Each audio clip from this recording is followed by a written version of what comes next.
Welcome to TrueLog's board and batten install tips and tricks. Tip number 1. After locking your board and batten panel into the next one, you're ready to fasten the panel to the wall. Center your screw top to bottom and left and right to the nail slot. Snug the fastener to the wall, not too tight to suck the panel in, but not too loose either, a nice natural fit. Tip number 2. After locking your board and batten panel into the next one, put a level on the batten to see if the panel is level. If not, make sure the panel is locked properly top to bottom, then re-level. Tip number 3. To ensure each of the panels is fully locked in, you can cut a piece of wood 6 3/4 inch wide. That is the distance between the battens when the panels are fully locked in. If the piece of wood doesn't fit, the panels aren't locked. Tip number 4.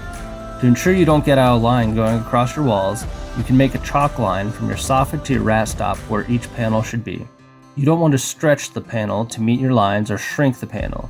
If you get out of line, make sure all your previous panels are locked top to bottom. For more information on installation, visit TrueLogSiding.com.